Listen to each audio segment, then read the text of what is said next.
Gloria a Dios, dámosle un aplauso fuerte al Señor. Dios les siga bendiciendo. A los que están en línea, que nos están viendo a través de las redes sociales, Dios les bendiga. El día de hoy, bueno, estamos, como ustedes saben, estamos estudiando profetas menores. El día de hoy corresponde un profeta muy interesante, el profeta Jonás. Y con respecto al profeta Jonás ha habido mucha controversia.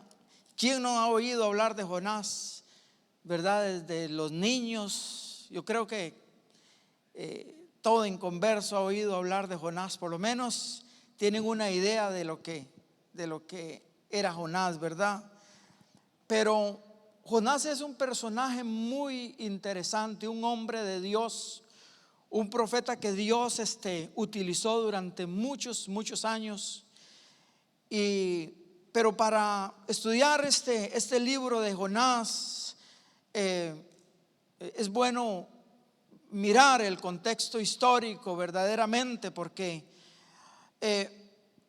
nosotros empezamos leyendo la historia y la gente escucha de la ballena, de que Jonás desobedeció y que vino una ballena, que cosa que la Biblia no dice que era ballena. La Biblia habla de que era un gran pez, ¿verdad? Y por la desobediencia de Jonás, y entonces a través de eso, esa es la historia por lo menos que la mayoría de la gente conoce, ¿verdad? Con respecto a este profeta. Pero Jonás es una persona en la cual, un profeta que Dios utilizó mucho. Incluso él estuvo, y no solamente el libro de Jonás habla de él, sino que lo vemos en los libros de los reyes, hablan de Jonás. Las crónicas también nos habla de Jonás. Jesús, él está hablando de Jonás también. Pero nosotros vemos, digámosle, y vemos que Jonás era una persona en la cual decimos que desobediente, pero había una razón por la cual Jonás actuaba de la manera en la que estaba actuando, una manera en la cual confrontó a Dios de la manera de que lo hizo. Para ver el contexto histórico con respecto a este personaje, cuál era la razón en la cual él odiaba a la ciudad de Nínive, a los asirios, ¿verdad? Que eran un imperio en la cual estaba gobernando una gran nación, y la capital pues era esta gran ciudad, ¿verdad? De la cual la Biblia nos habla que se llamaba Nínive, ¿verdad?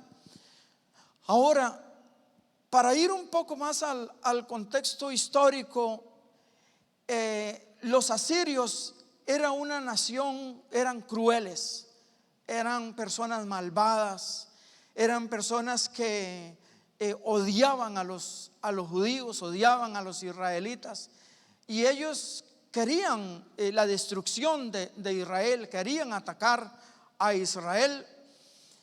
Y eran personas en las cuales cuando conquistaban mataban mujeres, niños, los hacían torturas terribles. Eran gente despiadada los asirios, ¿verdad?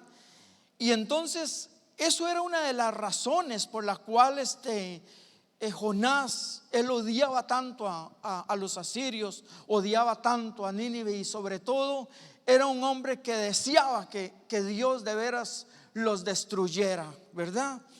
Pero vemos de que vamos con el cassette un poco más atrás. Dios escoge a un hombre, escoge a Abraham, ¿verdad? Y él le dice a Abraham de que sobre él iban a haber grandes naciones, y las naciones iban a ser bendecidas por él. Ahora, dice la palabra de Dios de que Dios le pidió a Abraham ciertas cosas, ¿verdad? Y Abraham dice que le complació como cuales le pidió Dios a Abraham, lo puso en prueba, la cual Dios lo nombra a él o le llama el padre de la fe. ¿Por qué? Porque le pide que dé a su hijo, que le sacrifique, que le ofrezca en holocausto a su hijo. Y aunque tuviera el dolor en su corazón, pero Abraham le obedece a Dios.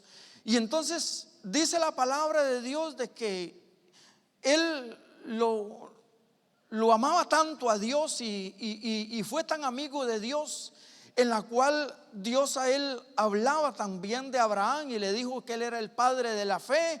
E incluso se viene y le da la promesa y le dijo: Abraham, sobre ti serán benditas todas las naciones de la tierra. Entonces no era Israel el que iba a ser bendecido, sino cuando Dios escogió, no escogió a Israel, escogió a Abraham. Y entonces le dice: Abraham, sobre ti van a ser benditas todas las naciones de la tierra. Entonces aquí hay un trato de Dios. ¿Con quién? Con este profeta, con el profeta Jonás. Hay un trato de Dios para traerle una lección grande al pueblo judío. ¿Cuál era la lección? Ahora la vamos a ver cuando vamos en el libro. Pero Dios tenía un trato especial con Jonás, en la cual estaba desobedeciendo la orden de Dios. Fue el profeta en la cual lo vemos de que hizo todo lo contrario de lo que Dios le había ordenado. Ningún profeta se había animado a confrontar a Dios de la manera en que lo hizo Jonás. Dios les hablaba a los profetas y dile: vayan y digan esto. Y todos los profetas, si ustedes ven la Biblia, a la luz de la palabra, los profetas iban y hacían la misión conforme Dios les hablaba. Pero Dios se viene y le dice a Jonás: levántate y ve. Y entonces Jonás hace todo lo contrario. Entonces bajo situación que está sucediendo, vemos de que Dios viene y tiene el trato ¿con quién? Con Israel. Dios escoge a Israel, la escoge a esta nación. ¿Por qué escoge a Israel? Escoge a Israel no porque nosotros muchas veces decimos, o incluso uno ha escuchado personas que han dicho: pero entonces es que Dios hace excepción de personas. ¿Por qué escoge al pueblo de Israel como su pueblo? ¿Y los demás qué? ¿Y el pueblo, los gentiles qué? Pero el trato de Dios con el pueblo de Israel lo escoges con una gran misión, con una responsabilidad grandísima. ¿Por qué? ¿Qué era lo que sucedía? Cuando Israel nace y surge la nación de Israel, Israel se enfrenta a muchas situaciones, a muchos enemigos. Tuvieron que ir, desde que los vemos en Canaán, tuvieron que enfrentar a los amorreos, a los cananeos, a todas estas naciones que venían contra él. Y Israel tuvo que enfrentarlas. Israel ha sido una nación en la cual toda su vida ha estado rodeada de enemigos. Toda su vida se tuvo que enfrentar contra el imperio romano, se tuvo que enfrentar contra los asirios, se tuvo que enfrentar contra los sirios, se tuvo que enfrentar contra Babilonia, y lucha tras lucha. Y hoy día vemos a Israel todavía luchando con montones de enemigos que quieren la destrucción. ¿Quién es uno de estos países? Irak. Es una de las naciones que quieren la destrucción. ¿Saben? La tierra de Nínive o los asirios en ese entonces es la misma tierra de Irak. Es la misma nación, nada más que cambió de nombre. Y entonces vemos de que esta misma nación quieren ver la destrucción de Israel. Y las naciones enteras, dice la palabra de Dios, de que un día se levantarán ¿contra quién? Contra Israel. Entonces, en este concepto o bajo este esquema en el cual nosotros estamos viendo, o en este momento en el cual está atravesando el pueblo de Israel, Dios escoge a este hombre, un hombre que amaba a Dios con todo su corazón, un hombre que le servía a Dios y amaba no solamente a Dios, sino que amaba a Israel con todo su corazón. ¿Quién? Jonás, ¿verdad? Del que estamos hablando. Y entonces en el capítulo 1 del libro de Jonás, vamos a ir ahí y vamos a leer. No sé esta agüita de quién será, pero la veo empezada, pero ni modos. A lo hecho pecho, como dicen.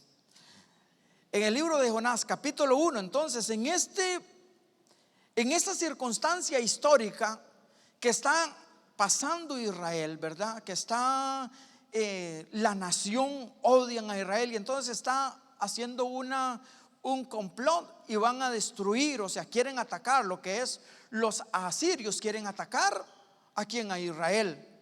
Y entonces, pero Dios quiere intervenir y entonces Dios le habla en el capítulo 1 del libro de Jonás. Dice: y vino palabra de Jehová a Jonás, hijo de Amitai, diciendo: levántate y ve a Nínive, aquella gran ciudad, y pregona contra ella, porque ha subido su maldad delante de mí. Entonces Dios le habla a Jonás y le dice: Jonás, levántate y ve a Nínive y pregona que los voy a destruir. Y Jonás aparentemente empezó muy bien, ¿verdad? Lo vemos levantándose, lo hizo correcto, se levantó, pero se levantó para ir para otro lado. Y lo vemos a Jonás en la Biblia. Si usted sigue leyendo la historia, son 4 capítulos que yo les aconsejo, hermanos, lean.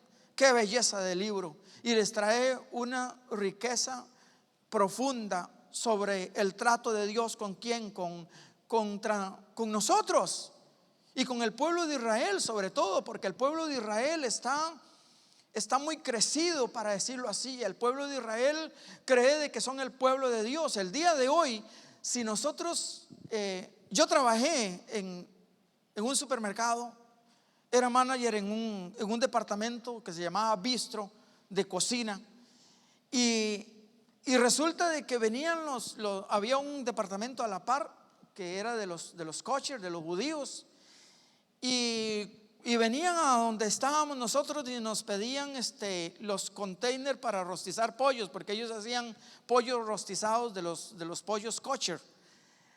Y habían ocasiones, me pasó una vez de que no teníamos container, había una caja, ya estaba empezada y la habíamos abierto y ellos no tenían otra. Llamaron a otros supermercados, no habían de esos containers, escaseaban, y lo que nos quedaba era poco y estaban abiertos.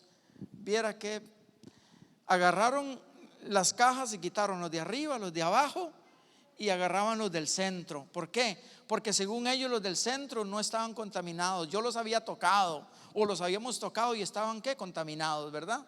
Entonces ese es el nivel en el cual el pueblo de Israel a nosotros nos ve como menos.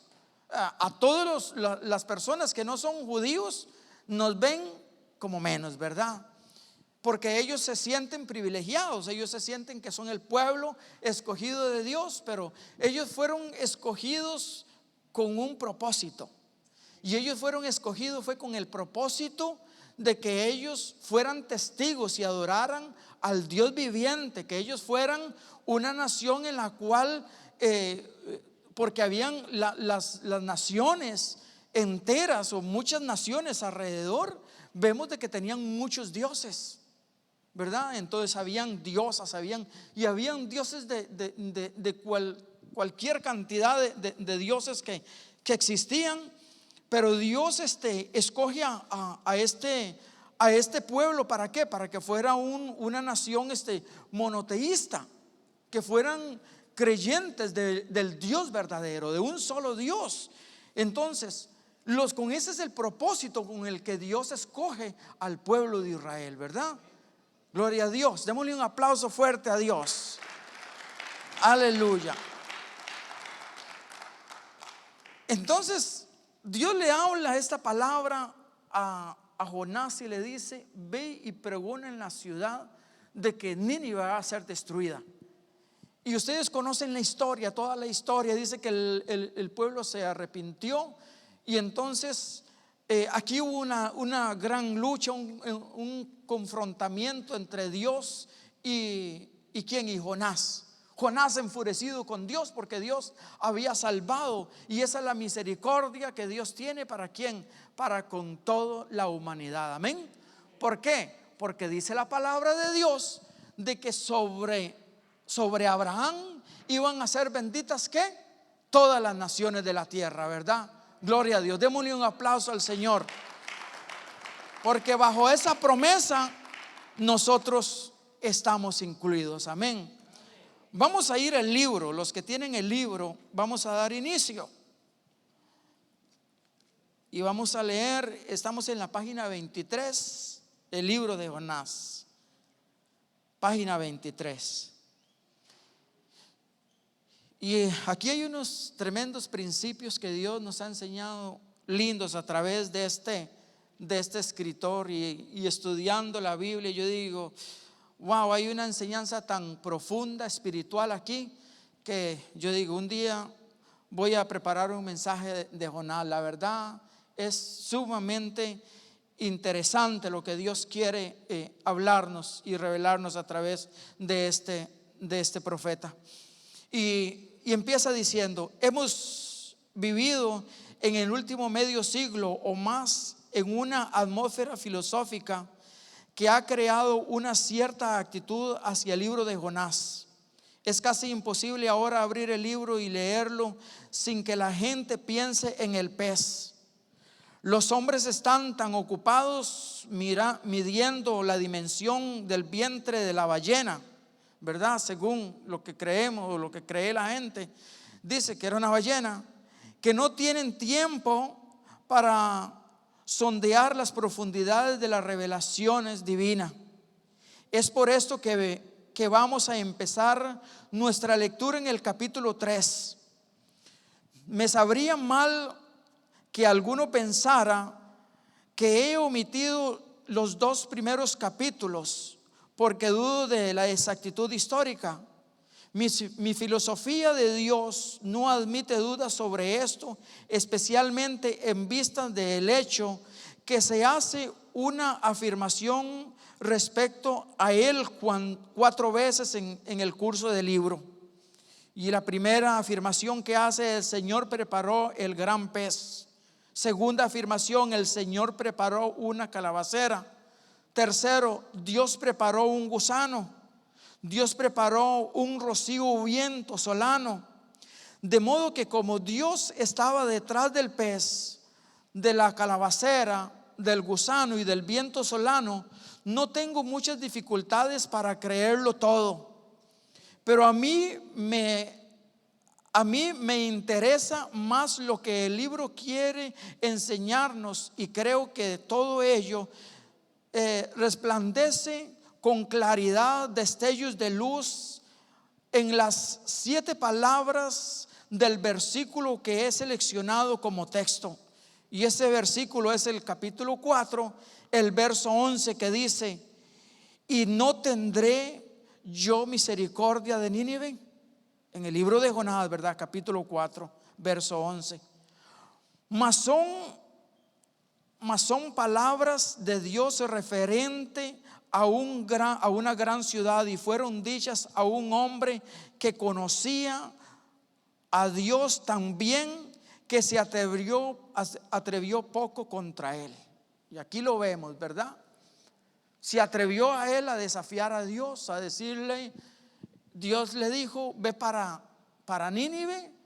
Y dice la palabra de Dios de que él fue todo lo contrario. Fue huyendo para otra ciudad, totalmente al contrario a lo que ya la tierra ya no daba más. Se va agarra un barco y dice que se embarca y se va. Y ahí es donde vemos la historia, vemos la confrontación de Dios, que levanta la tempestad y empieza la lucha.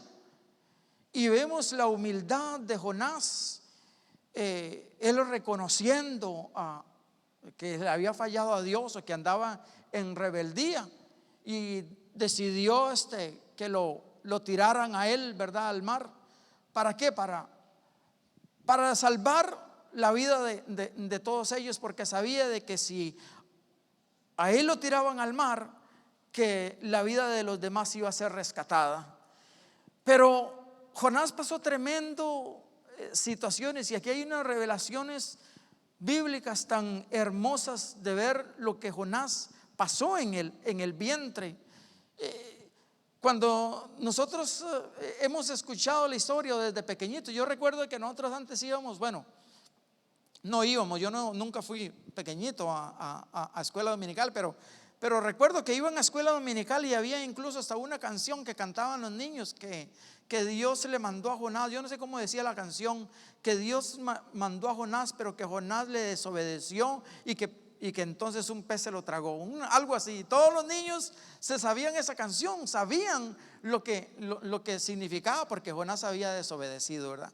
Todo el mundo conoce la historia de Jonás, pero hay grandes importancias bíblicas, incluso hasta hay momentos en los cuales vemos de que Jonás es hasta un prototipo en cierta medida de Jesucristo, ¿verdad? Gloria a Dios.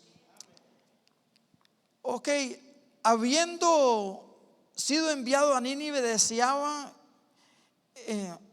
escaparse de la responsabilidad, porque sabía que Nínive se arrepentía. Quería apartarse, ¿verdad?, de la responsabilidad, porque sabía que Nínive, si se arrepentía, no caería sobre ella juicio, y lo que él quería era precisamente que Nínive fuese ¿qué? Destruida. Él la amaba con todo el corazón. Yo me imagino de que él se hacía números mirando, y ahí vemos en la Biblia, incluso pues si ustedes siguen leyendo la historia de a Jonás sentado, ¿verdad?, allá mirando, yo me imagino que un cerro, y diciendo: ya viene la destrucción para esta ciudad, porque el Señor dijo que en 40 días y ya se me están cumpliendo ya. Y fue todo lo contrario. Dios tuvo misericordia, ¿verdad?, de esta gran nación de Nínive, pero fue una misericordia en la cual nos trae una gran enseñanza. Bendito Dios. El libro en sí mismo es una revelación de heroísmo por parte de Jonás. No es estrictamente una declaración profética, sino más bien una historia profética. Fue escrito para que el pueblo de Dios, fue escrito para el pueblo de Dios, porque era culpable del mismo pecado, un exclusivismo que cerraba a Dios a todo el que no pertenecía a su nación. Entonces ese es el exclusivismo del que yo le hablaba. La nación de Israel se sienten privilegiados como pueblos escogidos de Dios, pero más que privilegio, sobre ellos lo que descarga es una tremenda responsabilidad, ¿verdad? Que es la única nación en la cual es una nación en la cual son monoteístas, ¿verdad? Tienen a un Dios verdadero. Antes, si miramos al pueblo de Israel arrastrándose ante otros dioses, pero desde un trato que Dios tuvo con ellos, el pueblo de Israel han sido una nación en la cual se mantienen creyendo en un único Dios verdadero. Amén. Gloria a Dios. Entonces, ¿qué pasaba con esta nación? Dios entonces quería tratar con Jonás y quería darle una gran lección como un Dios de misericordia, y eso mismo Jonás lo sabía. Jonás decía: si yo voy allá y les predico, esta nación se van a arrepentir, y si se arrepienten no va a haber destrucción, y yo quiero de que haya destrucción, ¿verdad? Eso es lo que Jonás quería. Pero Dios, el trato de Dios para con qué, con la humanidad, es siempre, lo hemos visto a través de la historia, tratando con el hombre y esperando a que el hombre se arrepienta. Y esta este arrepentimiento lo vemos de que el pueblo se arrepintió. Si ustedes siguen leyendo la historia, ustedes ven al pueblo de Nínive arrepentido. Dice de que Jonás, cuando comenzó a pregonar de que Nínive iba a ser destruida, comienzan las noticias a correr, ¿verdad? No sé cómo llegaban los mensajes, porque no había WhatsApp, no había internet, no había nada, sino que yo me imagino que caballos y quién sabe de qué manera, de boca en boca llegaba la comunicación.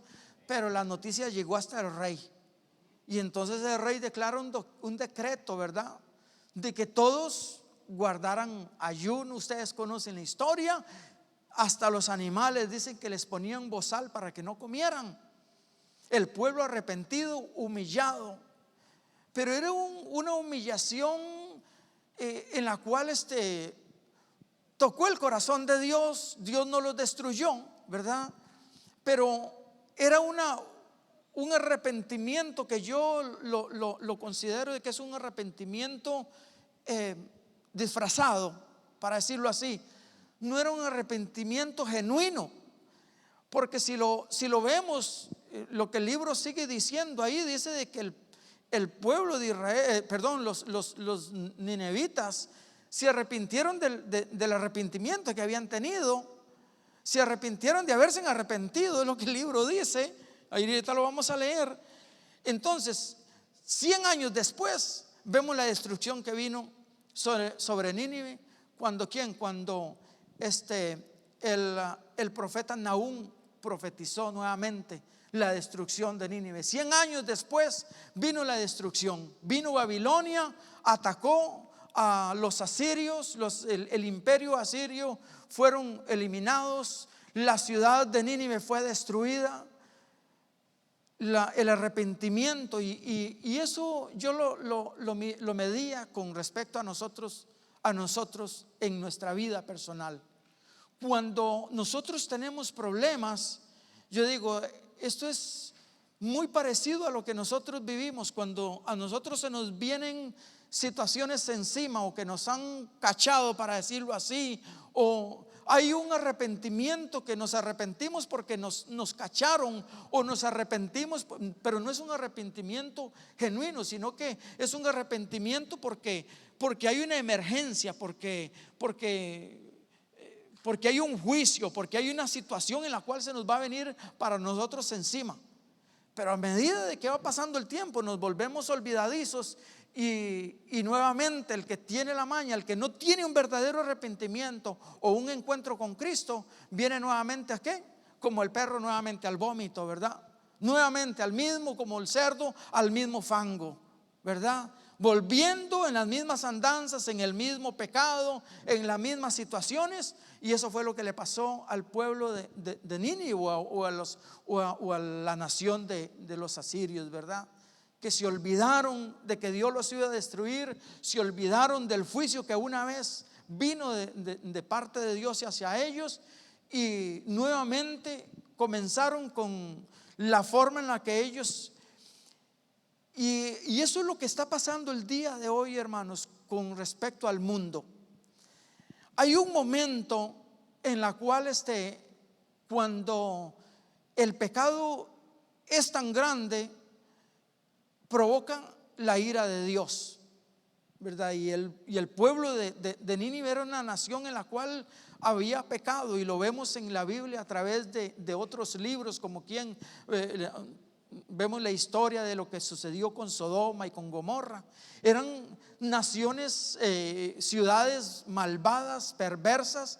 ¿Por qué? Porque han sobrepasado el límite del pecado, ¿verdad?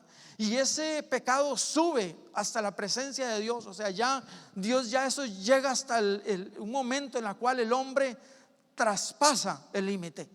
Y eso es lo que el día de hoy está pasando con el mundo entero.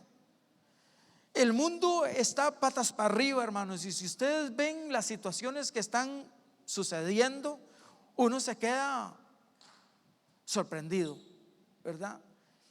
En años atrás usted no miraba lo que el día de hoy se ve. Yo recuerdo cuando yo tenía 20 años, jamás la tecnología estaba bien atrasada, Y el día de hoy la tecnología ha crecido tanto, y a través de la tecnología, y ustedes ven las redes sociales, dan asco, ¿verdad? Las situaciones que se ven ahí, y no solamente en las redes sociales, sino de que si ustedes van a la calle, ustedes ven hombres y mujeres besándose, ven situaciones, hermanos. La gente está terrible peleando territorio, pandillas peleando territorio, carteles peleando poderío, peleando territorio, los políticos corruptos robándose en el dinero. Lo que hay es un tremendo desastre. Las ideologías que se están levantando, ¿verdad?, en el mundo entero. Entonces yo digo, está llegando el momento en el cual el hombre está traspasando el límite, y eso es cuando la palabra de Dios dice de que vendrán destrucción repentina. Amén. Dios, la palabra de Dios nos dice de que nos recogerá a nosotros su iglesia y nos va a llevar. ¿Por qué? Porque va a haber una destrucción repentina. Pero durante no haya esa destrucción repentina, estamos nosotros aquí con una gran misión, y esa misión la vamos a ver aquí en este libro. ¿Cuál es el propósito de Dios? ¿Por qué Dios escogió a Jonás? ¿Por qué Dios escogió al pueblo de Israel? ¿Cuál lección les iba a dar a ellos? ¿Y cuál es la lección que nos está dando el día de hoy a nosotros? Amén. Démosle un aplauso al Señor. Gloria a Dios. Gloria a Dios. Entonces vamos a seguir adelante. Jonás tenía que ser puesto en armonía con los hechos referentes a Dios por medio de su propia experiencia. Y cuando esto hubo tenido lugar, fue bastante valiente para escribir la historia de su propio fracaso, para advertir a su pueblo contra un fallo similar, el exclusivismo, ¿verdad? ¿Cuál era ese fallo? El exclusivismo, el ellos sentirse exclusivos, el ellos sentirse de que ellos eran la nación privilegiada. Pero Dios les quería enseñar a ellos de que Dios es un Dios misericordioso, y que no es únicamente Dios del pueblo de Nínive o de todos los asirios, sino que les quería enseñar a ellos de que ellos no eran lo que ellos se creían, o sea, que había un propósito más por la cual Dios los había escogido a ellos. Amén. Gloria a Dios. Como hemos dicho, estas palabras de Dios, que Dios se refería a una gran ciudad. Hace muchos años Birmack dijo: las grandes ciudades son grandes llagas en el cuerpo político, y no creo que nadie esté preparado para poner en duda la exactitud de una declaración así. Entonces, si nosotros vemos las grandes ciudades, ustedes van a Nueva York, para poner un ejemplo de una ciudad, o van a París, que las he visto por televisión, esos grandes edificios, y ustedes van a Nueva York o van a cualquier lugar, y uno se queda viendo las ciudades, unas ciudades impresionantes, nos impresionan a la vista, y hasta se nos hace a nosotros tal vez hasta la boca agua, para decirlo así, de las grandes riquezas de esa ciudad, y nosotros contemplamos la hermosura de esa ciudad, pero nosotros la contemplamos, nosotros contemplamos lo que se ve, y eso es lo que nosotros vemos en una gran ciudad, y vemos el poder financiero que hay. Pero Dios no mira las grandes ciudades de esa manera. Dios visita aquí en el corazón lo que hay en esas ciudades. Él desciende hasta el fondo, y entonces mira. Y eso fue lo que sucedió con Nínive. Nínive era una ciudad tremenda, era una ciudad que impresionaba, una ciudad súper desarrollada, una ciudad rica. Pero Dios conocía lo que había ahí en cada hombre, en cada mujer, que había maldad, que había soledad, que había situaciones en las cuales necesitaban una intervención divina, necesitaban un encuentro con Dios. Amén. Entonces Dios escoge a este hombre para que él les predique a esta ciudad. Es la misma responsabilidad en la cual Dios a nosotros nos tiene aquí con ese propósito de que nosotros debemos, en nosotros cae una tremenda responsabilidad, más sabiendo el tiempo como está acelerando, hermanos. El tiempo está corriendo tan rápido, hermanos, y el reloj está en el tic-tac, y nosotros, cuando menos nos imaginamos, queda poquito tiempo. La palabra de Dios dice que nadie sabe ni el momento ni la hora, pero la hora es hoy. El tiempo es ahora de nosotros, hermanos. Entonces, de no ser, gloria a Dios, fuerte ese aplauso, de no ser nosotros exclusivistas, o de no ser nosotros como Jonás, que nada más queremos ver la destrucción. Ustedes ven las redes sociales, personas que se dicen cristianos, hermano, y lo que traen es juicio contra otros. A Dios, a nosotros no nos ha llamado para que nosotros demos juicio, amén. Dios nos ha llamado a nosotros para que nosotros hablemos la palabra, para que podamos ayudar a alguien, hermanos, de alguna manera, ayudarle a alguien, gloria a Dios. Pero esa es la misión en la cual Dios a nosotros nos ha escogido, amén.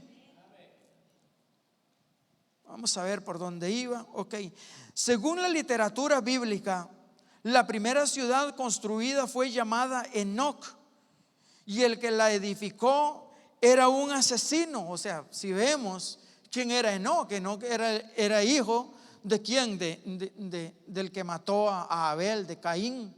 Entonces Caín mata a Abel, huyen al desierto y edifica ahí una gran ciudad, o edifica esa ciudad y le pone el nombre de su hijo, de Enoc. Y entonces vemos de que es una ciudad, aquí nos dice de que justo el que la edificó fue un asesino. Si a partir de aquí seguimos la historia de las ciudades de la Biblia y fuera de la Biblia, a pesar de la grandeza de algunas de estas ciudades, la afirmación se demuestra correcta. Sin embargo, la ciudad es el propósito último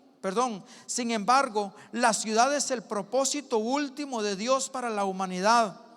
Para referirnos una vez más, dice, a la literatura bíblica, hallamos que se abre en un huerto y termina en una ciudad. Toda la historia desde el Génesis hasta el Apocalipsis nos muestra al hombre en sus intentos de construir una ciudad o grandes ciudades, ¿verdad? Los vemos en el intento del poderío, los vemos en el intento de la fama, ¿verdad?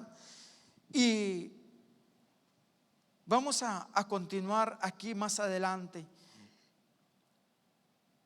Nos dice la palabra de Dios de que Dios entonces viene tratando con Jonás y mostrándole a Jonás el propósito en la cual él quería, ¿verdad? Para la compasión, o sea, que Dios tenía para con esta ciudad que estaba tremendamente perdida, ¿verdad?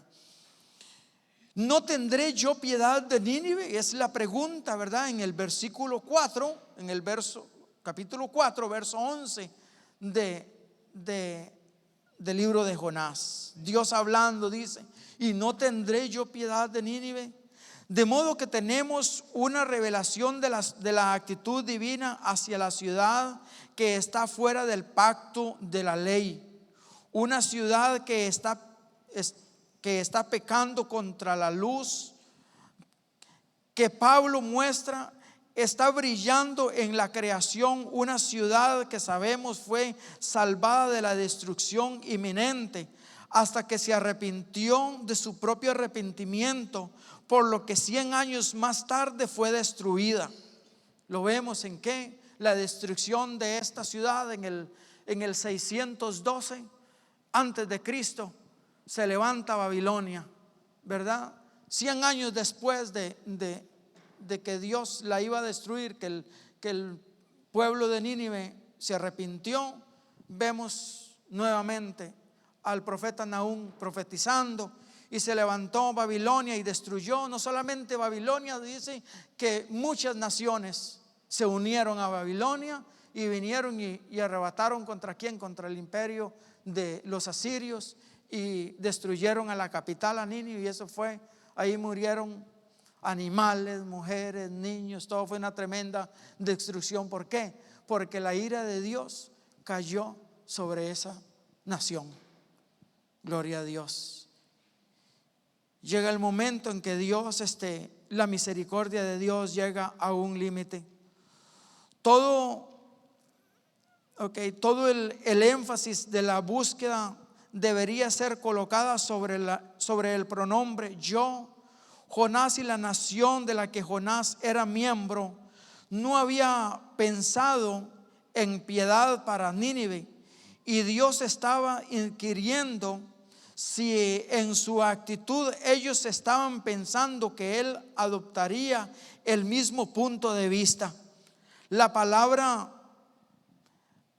suprema de Jonás para nuestra época es la de esta voz que hace la pregunta y que es constante y que es contestada de la única manera en la que debe ser contestada, a saber que Dios tiene piedad de Nínive.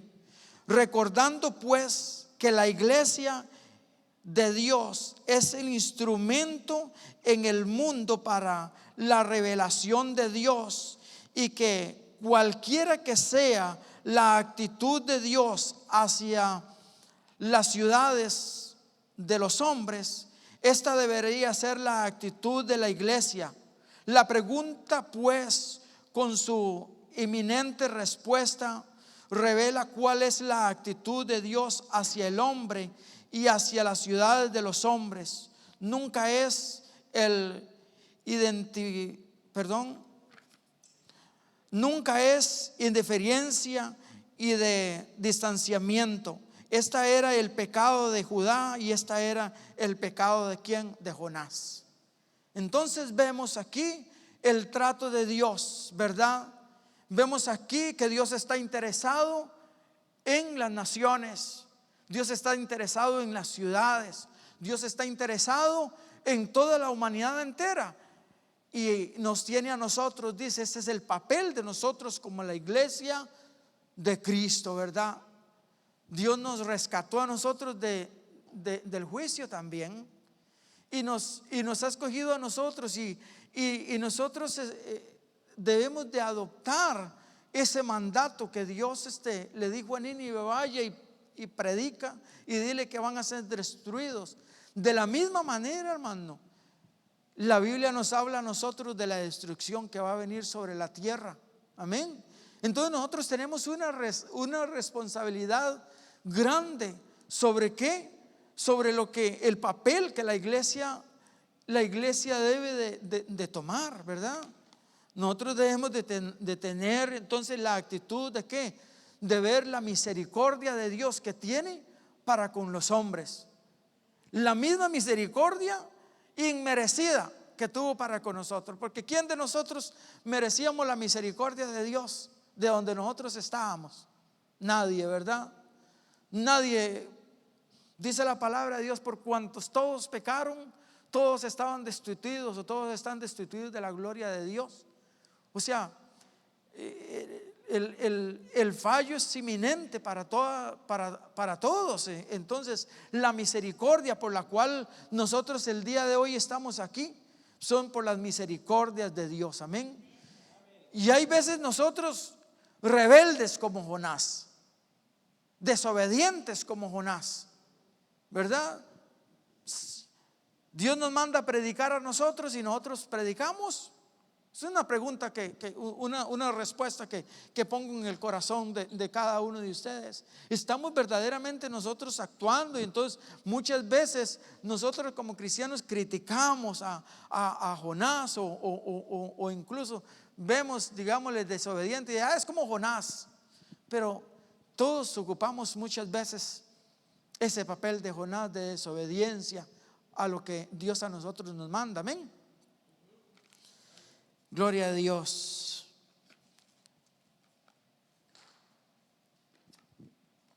Entonces el papel de la iglesia, Si no hay cosa creada que esté oculta de su vista, antes bien todas las cosas están desnudas y descubiertas a los ojos de aquel a quien tenemos que dar cuenta.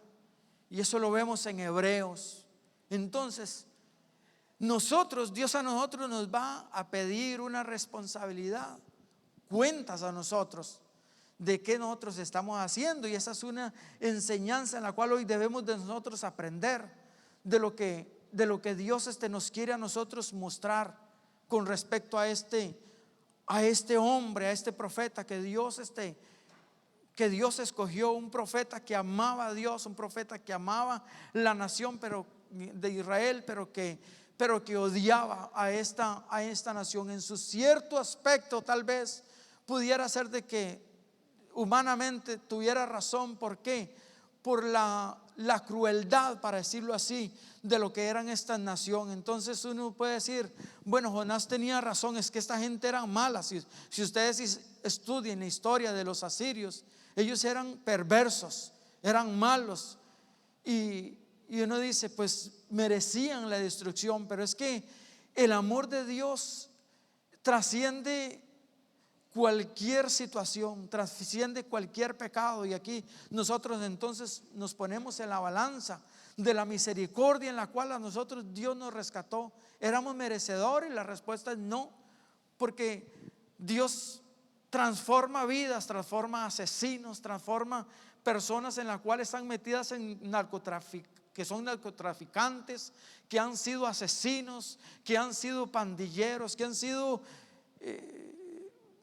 prostitutas por años, homosexualismo. Dios, hermanos, llega al corazón del hombre el amor y la misericordia de Dios cuando hay una palabra de Dios para esas personas, y la responsabilidad está en nosotros. La orden es para nosotros. Nosotros como iglesia, ¿qué estamos haciendo? Nosotros como iglesia estamos predicando en Nínive. El mundo entero es un prototipo de Nínive. Lo que el mundo entero está viviendo es lo mismo que estaba sucediendo en Nínive, ¿verdad? Dados a pasiones fuera del orden, traspasando los límites, ¿verdad? La historia de Jonás nos revela otro hecho sorprendente que podemos expresar en el lenguaje de nuestros días, diciendo: Dios tiene en cuenta también los caballos. Por ejemplo, el número de caballos por las calles de Londres o de cualquier ciudad va disminuyendo rápidamente. Esto no altera el hecho revelado en la afirmación de que Dios vio la ciudad de Nínive, y en ello no solo los seres humanos, sino también muchos animales. Esto, sin embargo, no nos es de gran consuelo.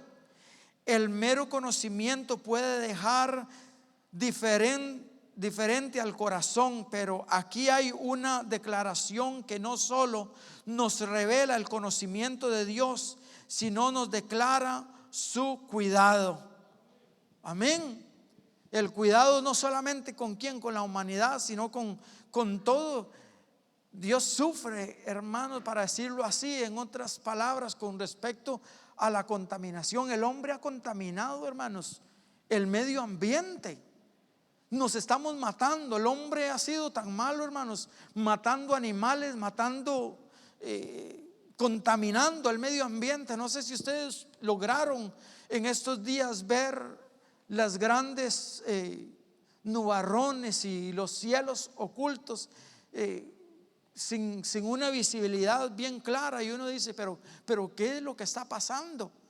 ¿Verdad? Y es la misma contaminación, unos incendios grandes en Canadá que se harían solos o tal vez por causa del mismo hombre. Pero a eso hemos llegado, la contaminación, hermano. Ustedes van a las ciudades y ustedes ven las grandes contaminaciones. En tiempos atrás ustedes ven el mar con grandes aceites derramados en el mar, y peces muriendo y los animales muriendo, la flora y la fauna muriendo, hermanos. Eso es lo que ha causado el hombre. El hombre ha contaminado todo esto y nos está trayendo a una destrucción. Pero vemos a Dios teniendo cuidado, no solo con la humanidad, sino que con todo el ambiente, ¿verdad? Interesado en todo el ambiente, en que nosotros pues que tengamos un ambiente hermoso. Creo a veces que tenemos tendencia a olvidar que las condiciones humanas afectan a Dios y que tienen interés por la humanidad, y no es impasible. Él conoce, siente, cuida, sufre e incluso se goza. Hace unos años, un teólogo de fama, a quien muchos debemos mucho, escribió un volumen cuyo título era El Dios impasible. Sus argumentos iban todos dirigidos a mostrar que Dios no es afectado por la emoción de ningún sentido. Cuando lo leí dije: gracias a Dios que este no es mi Dios. La verdad más profunda se revela en la afirmación siguiente: en todo dolor que dice que parte el corazón, el varón de dolores participa. Hace algunos años alguien escribió: Dios contemplaba, y ese es un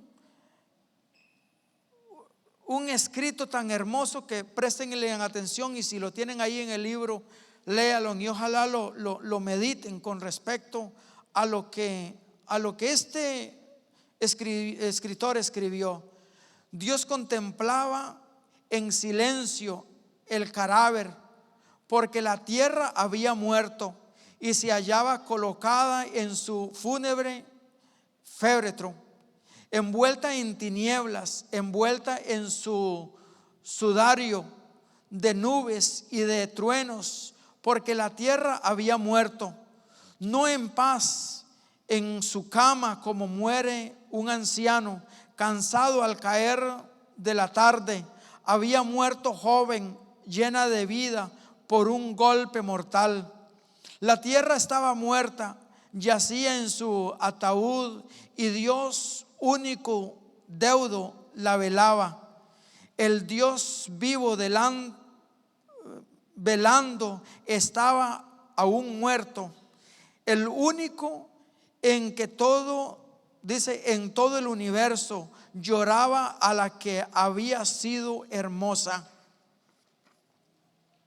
Esta es realmente una triste y conmovedora escena, pero el autor no para aquí, sino que continúa.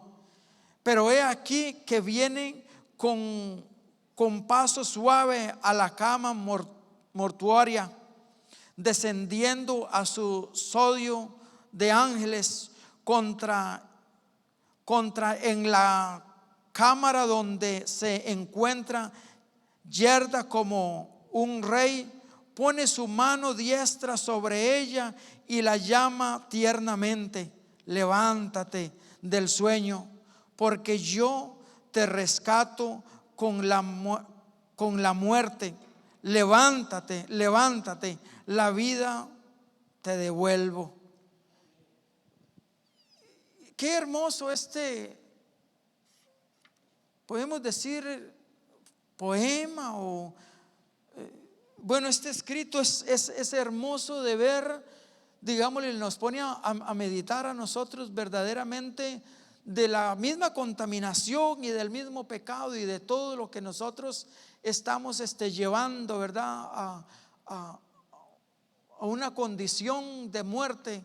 Toda la atmósfera, la tierra en sí, toda la humanidad, ¿verdad? Estamos envueltas en pecado. Solo la misericordia de Dios con nosotros, con la iglesia. ¿Sabe? No ha venido el juicio de Dios sobre la tierra verdaderamente por el remanente que todavía está aquí en la tierra. Amén.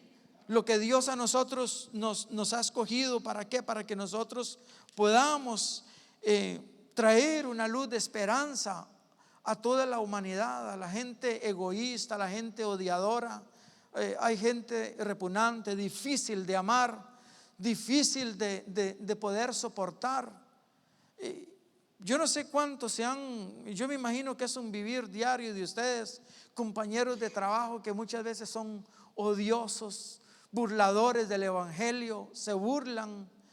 El día de hoy día, digámosle en sí, cómo se burlan del cristianismo, y si vemos también causante del mal testimonio que muchos cristianos dan, ¿verdad?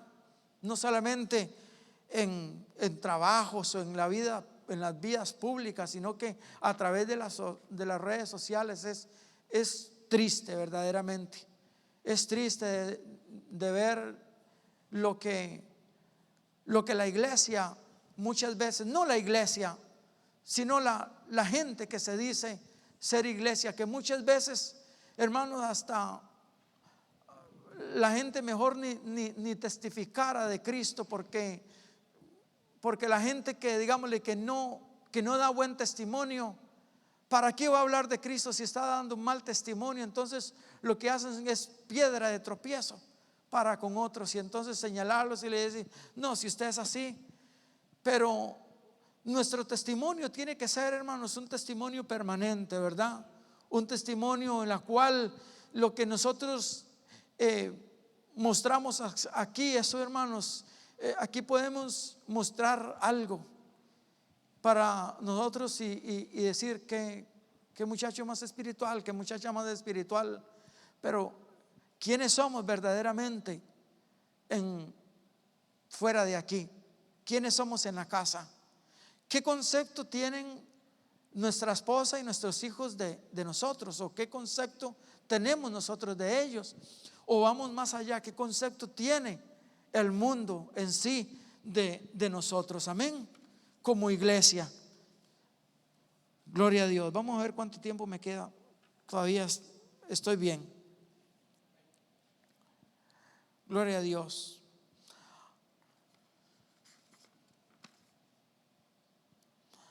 Hay luz en esta cita para el argumento que estamos considerando. Dios se interesa por el que sufre y el moribundo, el mundo muerto, toda enfermedad e invalidez. Dios la tiene presente. Las moradas de los hombres, sus obradores, todo está bajo la vigilancia. El sufrimiento mental de la humanidad, el misterio de la miseria y sobre todo la muerte espiritual, que es la falta de conocimiento de las cosas eternas. Y esta muerte espiritual muchas veces viene por el descuido, y por eso yo creo de que eso a nosotros nos pone este libro a reflexionar, a decir: ok, lo que Dios quiere, la misericordia que Dios tenía para con todas estas naciones, es la misma misericordia que Dios sigue teniendo para todas las naciones, para toda la humanidad, sin medir raza, sin medir estatura, sin medir ninguna nacionalidad o ningún mal comportamiento del ser humano, ¿verdad? La misericordia de Dios es permanente, y entonces ahí es donde nosotros debemos de entrar en ese mismo sentir de lo que Dios, de la misericordia de Dios, ese mismo sentir, y nosotros actuar también de la misma manera en la cual Dios quiere que nosotros actuemos. ¿Con qué? Con misericordia. Amén. Personas que ayudemos, personas que traigamos esperanza, personas que hablemos del juicio que un día vendrá, ¿verdad? Entonces estamos mandados igual que Jonás. que Dios le dice: levántate y vea a esa gran ciudad y diles esto, así ha dicho Jehová. Nosotros tenemos la palabra, así ha dicho Jehová, ¿verdad? Y si leemos la escritura, vemos lo que Dios dice. Entonces nosotros tenemos la palabra profética de Dios. Amén. ¿Cuál es la palabra profética de Dios sobre nuestras vidas? La palabra que ha sido revelada, la palabra que nosotros tenemos aquí preparada. Entonces nosotros todos estamos llamados, hermanos, para hacer esa misión profética. ¿De qué? De predicar la palabra, ¿verdad? Gloria a Dios. Recordemos la palabra del profeta del antiguo pueblo de Dios. ¿Cómo voy a renunciar a ti? Es contra esta actitud y actividad de Dios que Jonás se revela, y por medio de la disciplina tenía que ser puesto en armonía con ella, ¿verdad? Esa actitud tenía que ser confrontada y entonces poner, y vemos a Jonás escribiendo este libro. Se volvió escritor y diciendo de la condición en la cual él creía, ¿verdad? Volviendo a lo que hemos dicho antes, que la iglesia de Dios está en el mundo para representar a Dios, vemos al instante nuestra responsabilidad respecto a las ciudades de los hombres. Cuando miramos una ciudad hoy, vemos que el egoísmo domina todas sus actividades, la codicia como pasión del esfuerzo, y en todas partes hombres que actúan bajo la diabólica filosofía que crea solo en la supervivencia de los aptos. Dios no quiere saber nada con este modo de pensar, y la iglesia de Dios ha sido llamada para adoptar y revelar la actitud de Dios. En vez de sentirse egoísta,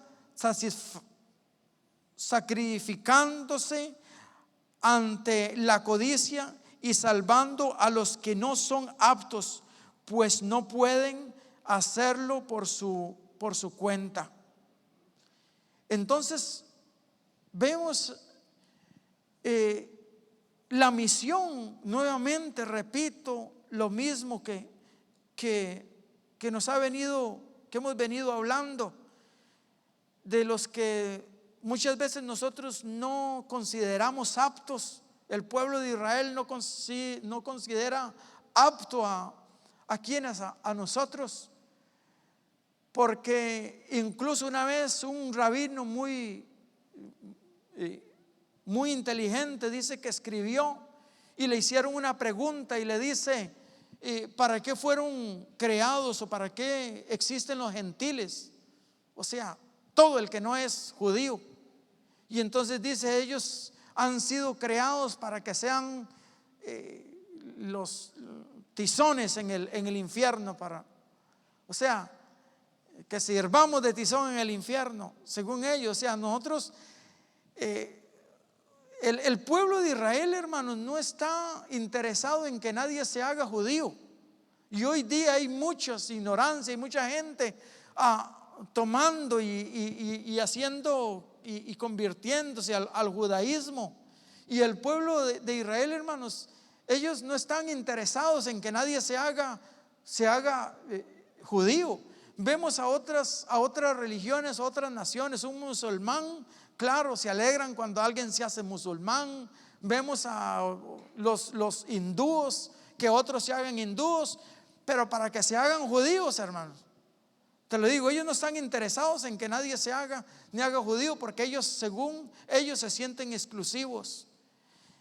Y eso es lo que Dios quiere tratar con el pueblo de Israel, trató con Jonás, y lo que quiere tratar con nosotros. Amén. Que no tomemos nosotros esa actitud de ver a otros y sentirnos nosotros exclusivos, porque hay muchos de que se sienten exclusivos y y traen juicio contra otros, y eso pues no debemos de nosotros caer en esa situación. El apóstol dijo: buscamos una ciudad y ciertamente no intentamos mostrar que estábamos viajando hacia el cielo y que esperábamos llegar. La obra de buscar una ciudad es una obra terrenal, poniendo la mirada en el efecto, en las cosas de arriba. Hemos de actuar en medio de las cosas que de aquí abajo. La pregunta que hemos de hacer es: ¿cómo puede la iglesia de Dios llevar a cabo esta responsabilidad? Primero, realizando por dentro los principios de la ciudad de Dios, la ciudad cuadrada de sus cimientos, que tiene las puertas abiertas por todos los lados, la ciudad que se caracteriza por su pureza y por su radiante hermosura.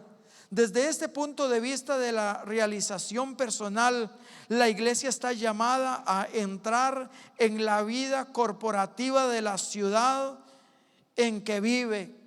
Entonces, con respecto a esto que nos da este detalle de este que ha escrito este libro, dice que nosotros, nuestra responsabilidad es de ser influyentes también dentro de involucrarnos en las situaciones de la ciudad. Nosotros como cristianos, ¿verdad? Hay personas de que se han involucrado en la política también. Debemos de ser luz en el mundo, en la sociedad. Ojalá hubiéramos cristianos de que servimos servicio en las comunidades, ¿verdad? Voluntarios de la Cruz Roja, voluntarios en todo eso. Estamos llamados ¿a qué? A nosotros involucrarnos en los eventos cívicos o eventos de la sociedad, de la ciudad. ¿Para qué? Para que la luz que hay en nosotros brille para con todos ellos y podamos alcanzar. Ojalá tuviéramos esa oportunidad de nosotros poder llegarles a ellos también. Amén. Gloria a Dios.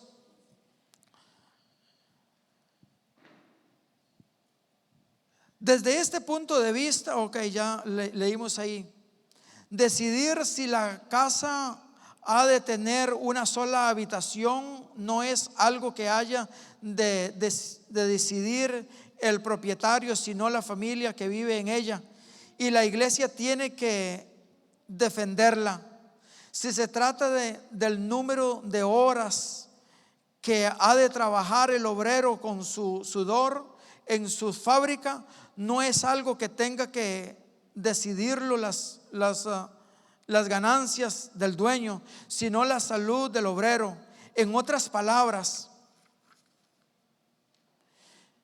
que la iglesia debe interesarse en los asuntos cívicos.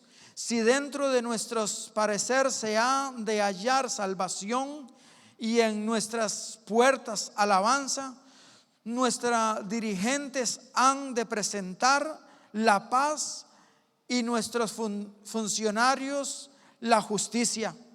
Esto significa que la iglesia tiene que propulsar constantemente la tarea distintiva de llamar a hombres y a mujeres a un contacto personal con Dios por medio de Cristo. La medida en la que podemos servir es la medida en la que estamos sintonizados con Dios. Recordemos otra cosa, que lo que afirmamos al comienzo, que el fracaso de Jonás fue debido al hecho que no estaba sintonizado con Dios. Nuestro Señor declara que Él mismo, uno mayor que Jonás, estaba entre nosotros. Y la diferencia entre Jonás y Jesús queda revelada de modo exacto. Ambos conocían a Dios. Jesús estaba sintonizado con Dios, Jonás no. Jesús contempló la ciudad y lloró sobre ella, pero dice: por ello la voz de Jonás nos llama hoy no solo a conocer a Dios, sino a estar sintonizados con Él y a sentir a su piedad, a llevar a cabo su actividad y a mostrar a los hombres qué clase de Dios es realmente nuestro Dios. Gloria a Dios. Entonces, para concluir ya, y ya se nos está yendo el tiempito, 5 minutos me quedan. Entonces vemos aquí, para concluir, entonces vemos que nosotros debemos de llevar entonces a otros ¿a qué? A sintonizar a Dios. Amén. A que tengan un encuentro con Dios. Así como Dios también le hizo entender a Jonás. Jonás se arrepintió en la angustia que pasó. A nosotros nos pintaban a este profeta en el vientre del pez y hasta sentado en una piedra estaba Jonás ahí esperando a que el pez lo fuera a vomitar. Más lejos de la realidad, ese hombre sufrió, porque si vemos lo que él escribe, dice que él descendió hasta el Seol. O sea, ya él se sentía muerto, Jonás. Y ahí él se arrepintió y dice, y hay hasta una oración tan hermosa que los invito a que lean esos 4, son 4 capítulos nada más, para que vean la oración de clamor y de angustia que hace Jonás cuando él está en medio de ¿qué? De la desesperación. Amén. Una desesperación que muchas veces nosotros, yo no sé cuántos han llegado a tener desesperación, yo la he tenido, y qué terrible es tener esa desesperación, hermanos, pero de veras nosotros le clamamos a Dios con todo corazón, ¿verdad? Y pedimos que Dios nos ayude, y Dios acude a la misericordia, ¿verdad? Esa es la misericordia de Dios para con el hombre, y esa es la misericordia de Dios que Dios tiene para con toda la humanidad, y nosotros estamos llamados ¿a qué? A ser esos instrumentos, esos Jonases, ¿verdad? Que pregonemos y que demos el mensaje de qué, de salvación, de arrepentimiento, y conectar al hombre con Dios. Démosle un aplauso fuerte al Señor. Dios les bendiga. Bendiciones. Pastor, preguntas con el pastor.